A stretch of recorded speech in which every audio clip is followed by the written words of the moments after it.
All right, so this will be the follow-up PowerPoint to the bag discussion that we started last week.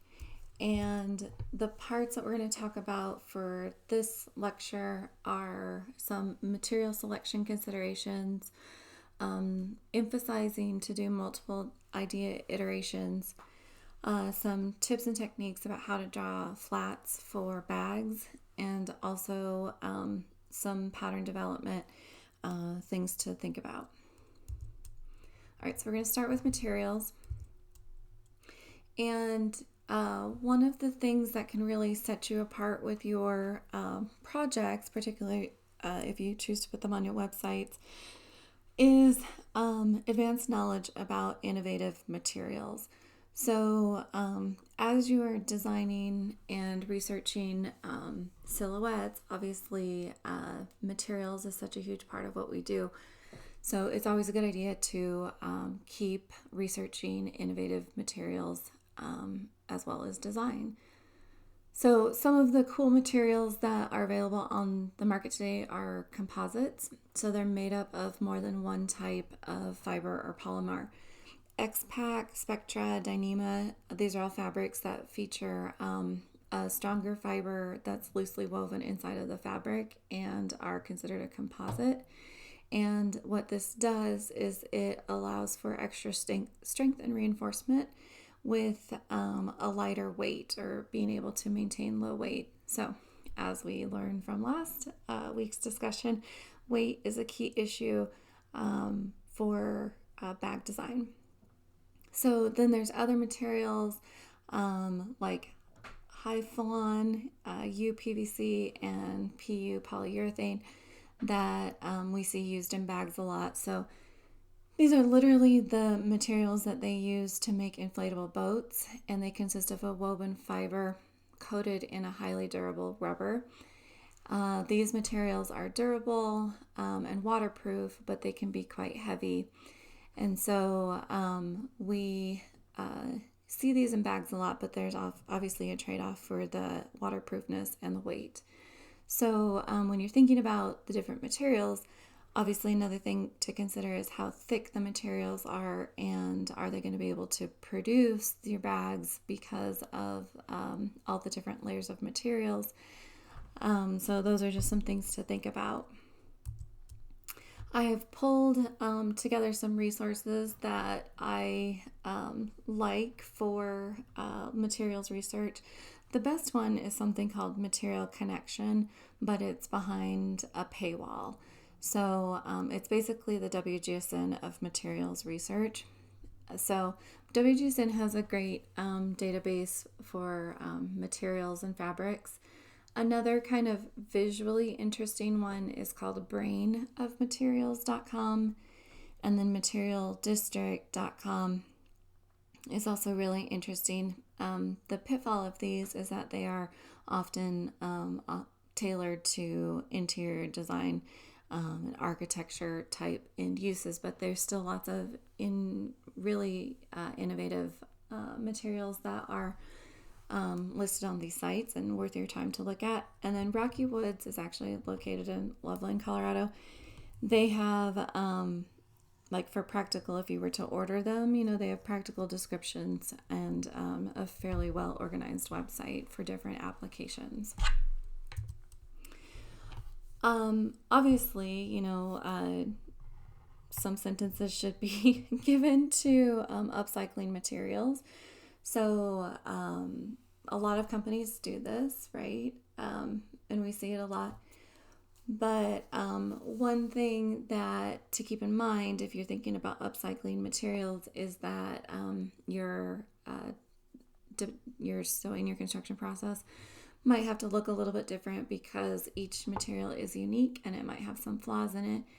So you might have to have some more creative approaches to production or better markers in order to accommodate recycled or upcycled materials. So on this slide, it's a resource for you for some popular fabrics for bags and backpacks. The image is a scan from the bag design PDF by Fashionary. And on the right hand side, we have a list of common materials that you find used in backpacks. I think probably these are very familiar to you, but you can always come back to this slide when you are developing your concepts and ideas to really understand kind of the nuances between these different materials. And then same with leather. Obviously, we know that there are different types of leather. This is coming from that Fashionary resource that I gave to you. But if you do pursue leather goods, it's good that you know and understand, the different classifications of leather, what you're getting into, and all of the research, so you know what you're buying when you're talking about top grain versus full grain leather, and what reconstituted or bonded leather actually is. So the reconstituted one, I just wanted to note, is actually kind of interesting because they're taking scraps and putting them all back together, and it looks like genuine leather, but it's actually a positive of it is that it's obviously sustainable. It pulls together all the scraps, but the fabric, it looks like fabric, so it has like consistent width to it, and so it's easier to cut out. So it's just kind of an interesting thought. Okay, when we make bags, one last thing about materials is that there's a lot of interfacings and inner linings that go into making the bag feel more stable, sturdy, have some body or some rigidity to it. So it just doesn't feel like a wet paper bag. So the interfacing and inner linings become tremendously important. I'm not 100% sure we'll actually work with any of this semester in our virtual prototypes because we can just adjust the fabric parameters within Clo. But if you are to actually make bags, there's quite a bit of inner lining and interfacing that goes into it. So what's the difference? Well, interfacing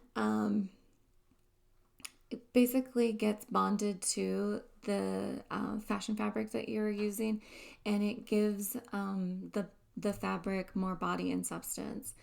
There are fabrics that don't necessarily need interfacing. Some leather, as we learned from the wallet project, fake leather might already have an equivalent of an interfacing already behind it, so that bonded leather might already have interfacing behind it to the specifications that you need.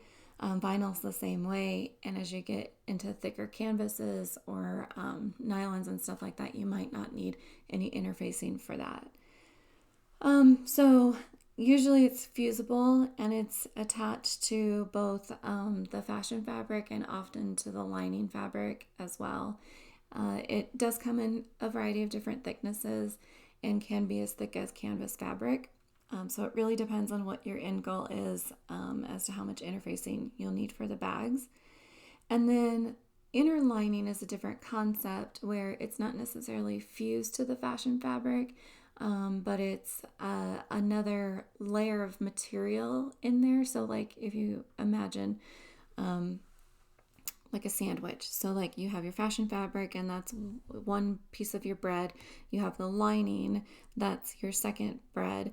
And inner lining goes in between. So that's your meat and cheese, lettuce and tomatoes and whatnot that basically give extra substance. So they're not attached to the fashion fabric or the lining.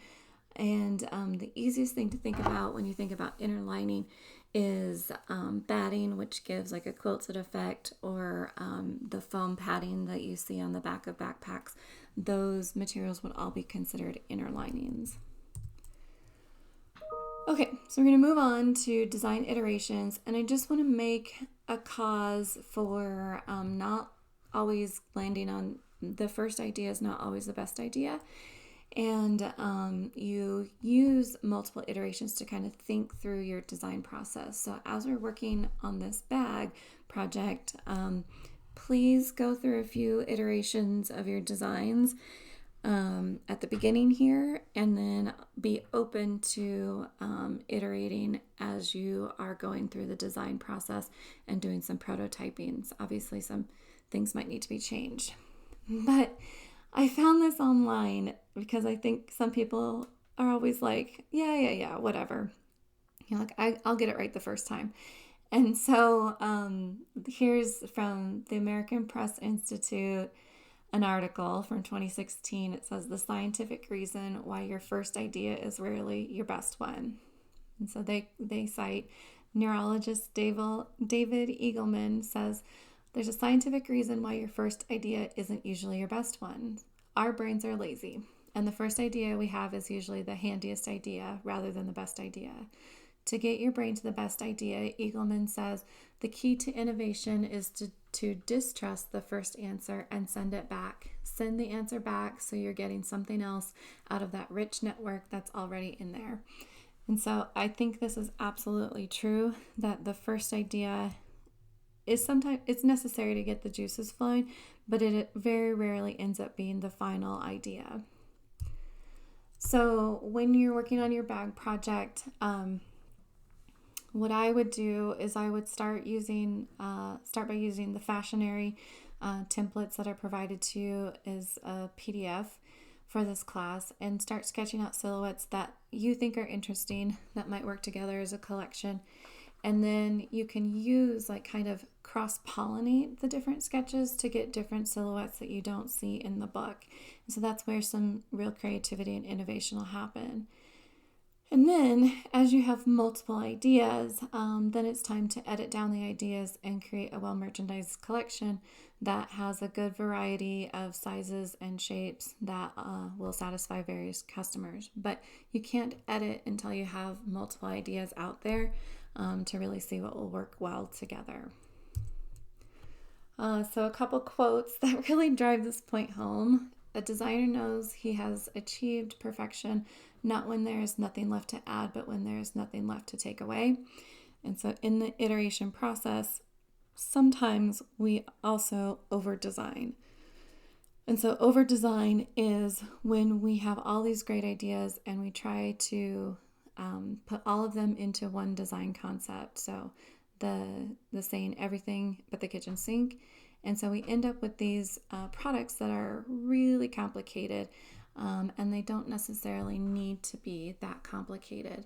So this quote, I believe this is an architect, is basically saying that you're done designing, you're done iterating when you can critically look at your design or your concept, and there's nothing more that you need to add to satisfy your consumers' unmet needs, and there's nothing that's extraneous that can be taken away that might confuse the user.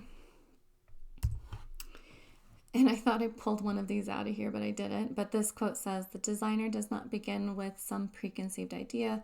Rather, the idea is the result of careful study and observation, and the design is the product of that idea. So Paul Rand is a graphic designer. All right, so let's talk about sketching flats and what you need to include for bags, which is a little different than clothing. So we're going to talk about the flat sketches and multiple views first. Then we're going to talk about design details and other tips and tricks to be able to make you draw efficiently. As you can see here, bag design often has a front, back, side view, but there's also this idea of the 3/4 view, which you see in the image on the far left. So the biggest image in here is the front view, but then the two smaller bags that obviously would belong in this collection, hey, it looks like your final projects, those are called 3/4 views. So in the product example in the middle, the largest view is this 3/4 view. And what it's really trying to do is to give you a really good idea of, what the bag actually looks like. So with bags, obviously there's some dimensionality in it. They're not flat when you lay them down. And so the side view provides a little bit more information, or the 3/4 view rather, than just a straight on front or back view. Okay, So my first suggestion is to go onto WGSN if you have access, um, and look up pre-illustrated hardware, trims, brushes, and whatnot, and go ahead and download and use those for this project. So they also have bag designs on there, but again, pulling something directly from WGSN and passing off as your own without, like a 70% change basically is plagiarism. So please do not do that. I don't want to end up in a situation where we have to deal with that this semester or ever, because it's not fun. So, but anyway, you can go into WGSN and use their hardware, so you don't have to learn how to draw a new buckle or a swivel or any hardware, and also look at their brushes. So, okay, so I like this Prada one obviously because it's presented in a very professional way that still looks kind of visually interesting. So, as you're thinking about how you'll present your sketches for this assignment this week, this would be a good one to kind of look at and reference. The slide says, in the next stage of showing and presenting the design ideas in a meeting or to the design team, it is much more important to have beautiful sketches with ample visual information and possibly some necessary notes. So basically, like what you submit to me this week is the essentially what you see here are sketches that can convey the information to me that are better than hand sketches the first go around, and they might have some notes on there so I can understand what's going on. This quote is taken from the accessory design textbook, and basically it's saying, like, these sketches are kind of in the middle. They're not your final sketches that maybe you'll end up in your tech packs, but they are good looking and they don't distract from the overall concept because of a poor sketch. So in these meetings, or to me this week, you're selling your idea to the person who will decide whether to go forward with your designs or not. And so a beautiful presentation will make that choice easier. So I left this in here because I want to drive home the point that presentation matters. People are making judgments about your abilities and your creativity and how much research you've done by how you present it in the end. So these illustrations that you're doing right now are used to represent the overall idea, the shape, the scale, the proportion, any patterns, and any specialized trims that you are using. All right, so flat sketches, this is what we are looking for this week, and this is moving more so into sketches that you would use in the final poster and the final tech packs. And so you guys will do a short, like, 1-page tech pack for each of the 3 projects. It's not a big deal, but these are the level of sketches that would be required for those types of end products. So again, for your final poster, for what's due this week, I'll give you feedback on your sketches. So the better they look, the better feedback I can give you, so on and so forth. So when you're sketching bags, you need to represent the accessory as realistically as possible. And just like flats for garments, it needs to include all the construction details that you would use. So a tip, as you can see here, is to shade the inside of the bag, so it's easier to see like what's the inside and outside by using a little bit different color or texture. For handbags and small leather goods, all measurements are noted on the sketch with clear indication for every single detail. And so that is the level that you would need to do for a tech pack. So for the sketches due this week, I don't need to know all the measurements. But as we move towards the end of the semester, that will become a thing that becomes important. A flat sketch represents the design idea as clearly as possible, and every single design element should be drawn with great detail. Each style should be drawn in multiple views. So this is probably something a little different than the garment designs that we that we do. We usually, traditionally, will do a front, back, and maybe a detail shot. I'm a big proponent of doing front, back, and side views, so we understand how that garment is supposed to be made at the side as things wrap around a three-dimensional body. So that's also the case for bags. So each style should be drawn in multiple views, a front or three-quarter view, plus a back, top, and bottom. Side views might be required if there are important details that can't be viewed from any of the other sketches. Most bags, wallets, agendas, checkbook covers, and other small leather goods also require a detailed inside view with the exact placement of pockets, compartments, closures, logos, and decorative stitching. Print patterns can be indicated only partially to give the basic idea. So again, these sketches are typically done in black and white, and that's what I would like. But if there's a print, you could have a little call out, or you could kind of do like a little fade in on where that print might be located. All right, so when you're drawing, usually the outline of the silhouette is created with the thickest line. And hopefully this is just reiteration of things you learned in maybe AM 110. But I think this is what kind of separates like unprofessional drawings from professional drawings, is the outermost line for the silhouette is the thickest line. So for example, that might be like a 1 point line, and everything else on the inside is done at a 0.5 line weight or 0.25 line weight. The inner seams are drawn with a thinner line, and the stitching line is represented with the thinnest dotted line. When I draw flats, I keep it pretty consistent. So I have like a 1 point for my outline, 0.5 for solid lines on the inside that represent any style lines or where the pattern's actually cut apart and sewn back together. And then all my top stitching is at 0.25. And then because I'm drawing consistently my bags and I'm drawing them at the right scale, the bags look good no matter when I've drawn them.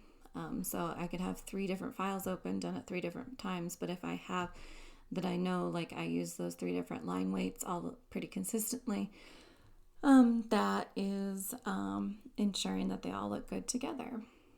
All right, when you can easily create half of the sketch and mirror it onto the other side. So as we see here in the hobo bag for the back view, on the Boston bag, all of these are fairly symmetrical. So draw half of it, copy paste, reflect, join so you can fill it with color later on. And so over time, you'll develop an existing library of basic silhouettes that you can alter them and make a new design quickly. All right, so in this assignment, in this project, you'll also need to maybe create some close-up views of unique hardware or things. And so those particular details usually require close-up views or more detailed sketches to really get the idea down. So in this custom clasp here, they're showing the front, and they're also showing a side view of how like those metal pieces and probably a magnet or something in there all go together.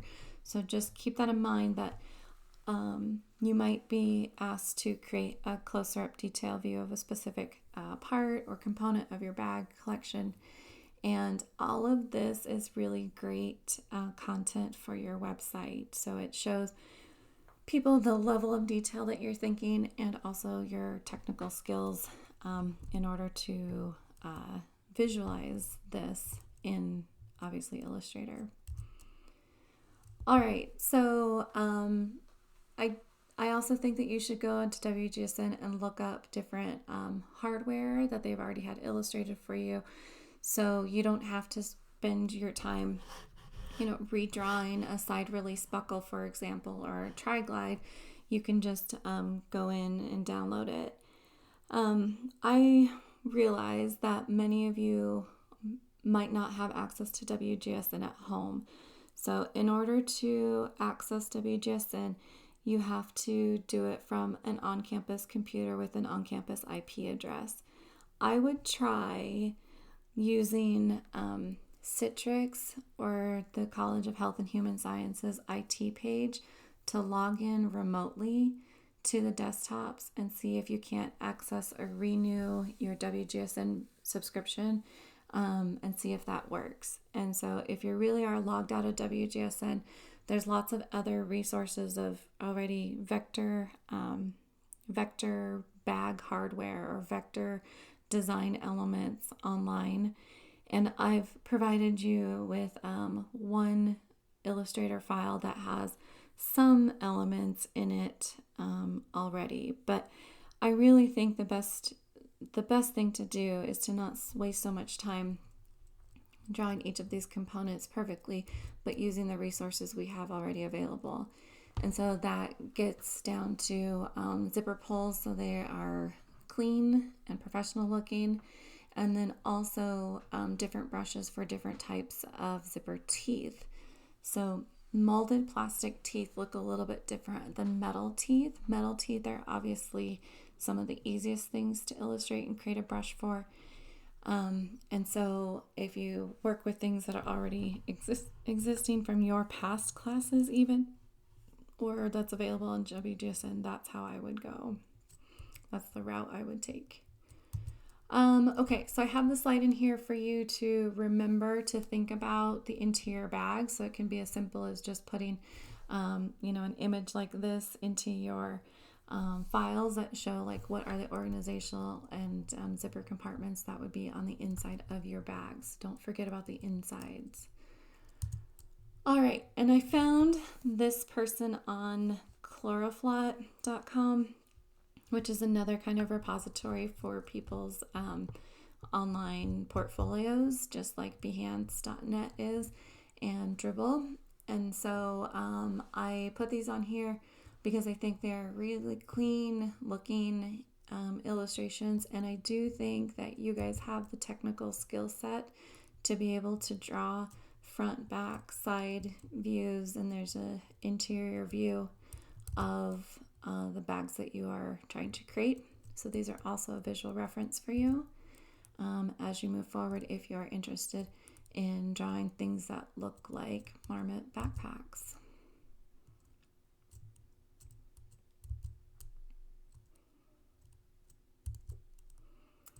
All right, and so the last section here that we're going to talk about is patterns. And so the next few slides are intended to give you some insight and inspiration into bag pattern shapes by looking at the bag and the corresponding flat pattern. So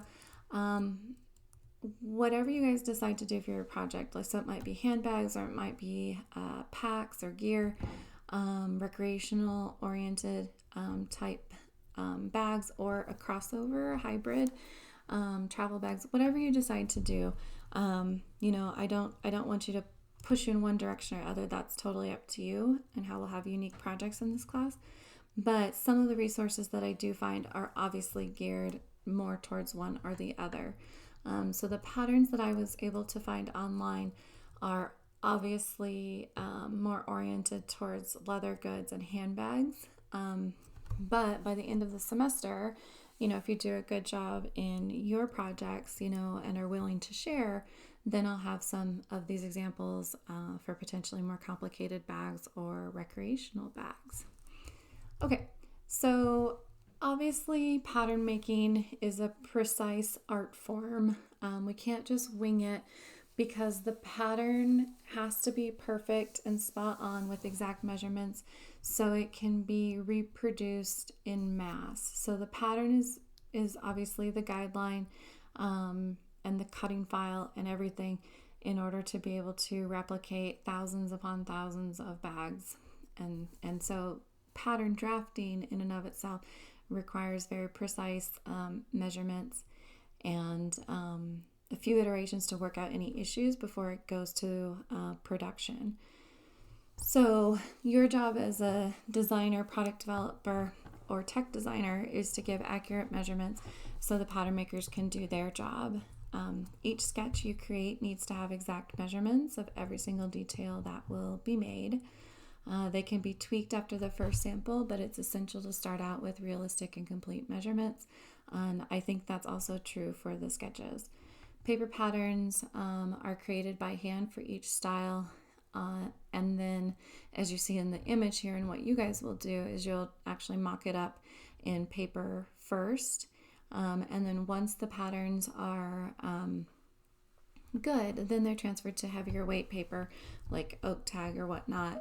And eventually they are used to make steel dies, which will cut, leather type goods.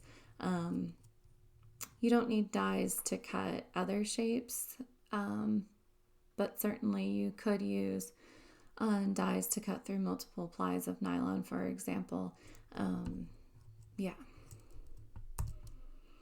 Okay, so these are just some slides to get you thinking about what your patterns might need to look like in the end while we make them for paper prototypes and also in the virtual world. So for this backpack pattern, you'll have something that feels very similar for the exercise for this week, recreating the Fall Robin backpack in half scale. And then I also have this Boston bag silhouette where you can start to see like how some pieces are joined together, so you don't have to have seams, just folds, so on and so forth. This is all of the components somebody deconstructed online, the iconic Longchamp bag, and so these are all the pieces that go into making that, so you can kind of see the initial shapes. And this is the Louis Vuitton Speedy bag, and I really love this one because they do have the plate here for the leather embossing. So they take the leather pieces and then they actually, with pressure in the leather, emboss their logo and repeat pattern onto it. So they are taking a natural leather, and then this is how they go ahead and put their imprint into it in their leather products. And then here's one for an Hermes bag. I don't know the actual name of this bag, but there's something about these pictures and the layout of them that are really appealing. And on Etsy, I found this seller on Etsy who I think is based in China. They have all of these paper patterns for purchase if you're interested, for different corresponding like leather goods, like small goods. And so I just think it's really interesting, like a U-shaped bag like this basically takes like 4 pattern pieces. This little guy is the little piece there is the loop to hold the handles on. The one in the top right is all one piece, so it gets all folded together, held together with some grommets or some stitches. And so I think it's really kind of nice and interesting to see these shapes. It's like a game, right? It's like 2D to 3D spatial manipulation. Can you see how it goes back together? Okay, so that's the end of my lecture for this week. Please look at all the resources that I provided for you on Canvas this week, basically just to help you out with the sketching. The sketches should be good, professional looking, although they might be updated throughout the semester until the final posters, where you'll give those to me in a final tech pack. And yeah, I'll give you feedback on how to improve the sketches, utilize resources like WGSN to get all the detail work down. Do not knock off things that you already see on WGSN. I think that's it. That's the crux of it. So, and put your sketches together nicely in like a presentation board or three separate boards. It doesn't matter. To be able to present them, basically sell your concept to me. So I'm a big stickler on layout, and how we present our ideas is just important as the ideas themselves.